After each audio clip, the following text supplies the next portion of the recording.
I'm Jessica Ratcliffe, I'm 21 years old and I'm from Godalming, Surrey, and I run GaBoom.co.uk, which is a video game swapping website where you can list the video games that you want and the video games that you've got to swap, and we match you together with the people you can swap with.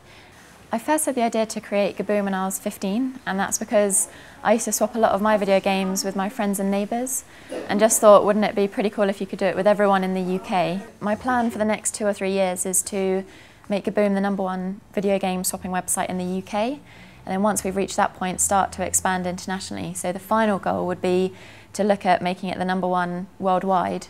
So the way that I market GaBoom online is, the majority of it is through social media, so being active on Facebook, Twitter and YouTube, as well as there's a GaBoom blog which I keep up to date with, and other bits and bobs like having a bit of SEO work done, which is search engine optimization, so that when people search for relevant terms on Google or using a different search engine, making sure that your website comes up on hopefully the first page so that people might click on you.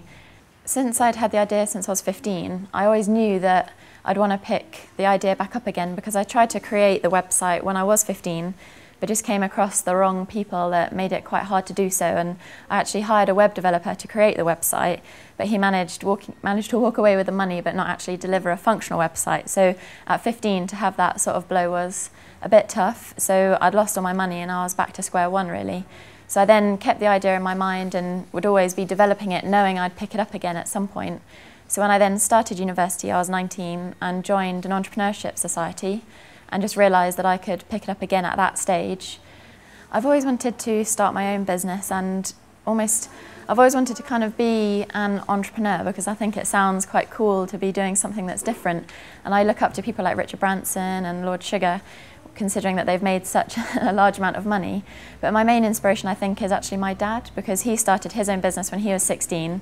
And although it's completely different, it's something that I grew up knowing that he had done, and I can see him going out to work every day and working on something that is his own business. So I raised investment to build GaBoom back in February last year, and I raised that from personal contacts that had seen me go from when I was 15, and I think because they knew I had the idea back then and tried it but didn't manage it, and that I was now picking it up again, they're a lot easier to talk to about seeing the idea come to life.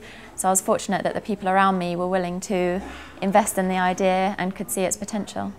It was really just getting the confidence in getting used to pitching for stuff. So even though I did raise investment from people that I know, I still had to go and pitch them and know everything about the business, because they weren't just going to invest because it was me.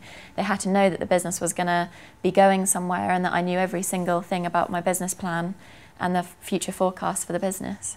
There's a lot of help online to help you understand what needs to go into a business plan. So I used a lot of those resources to understand what was needed, and just kind of wrote all the ideas that were in my head down on paper.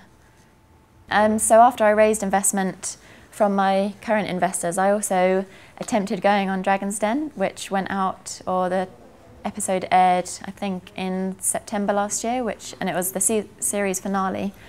And it was a massively surreal experience. It was really weird, but it was great fun, and it helped me get some great exposure marketing-wise.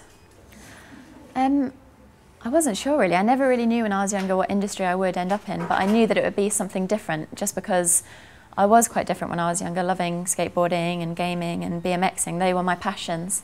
So it makes sense that I'm in an industry that is something that I do a lot of and that I care about, rather than something that is completely different to my personality. Things I can remember doing were like getting my mum to buy large party bags of lollipops, and I'd then separate them out and sell them to people, bits and bobs like that. Or what else did I do?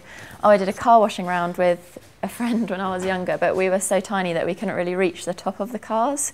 So we'd go around charging people for a full wash when it wasn't really a full wash, but they seemed to pay us anyway, I think, because we were so young. In terms of my experience, I think my advice would be that always research stuff. So even if you're given a quote for certain things, make sure you get maybe at least 3, just because you never know whether people are trying to take advantage, which is something that I've experienced, or whether it is just an honest price for what services they're offering you. And you can usually, the majority of the time, actually do things yourself. So for example, when it came to trademarking, I then, only after using a trademarking agency did I find out that you can do it yourself and it would be a lot cheaper. So it's learning curves like that then allow me to then say to somebody else that's thinking of doing it, maybe look into doing it yourself rather than hiring an agency. And just really having the confidence to believe in your idea, because if you really believe in it, other people will start to as well. Even if they, first of all, seem like they're just saying no all the time, you will come across people that will say yes, and I'm sure that they'd make it happen.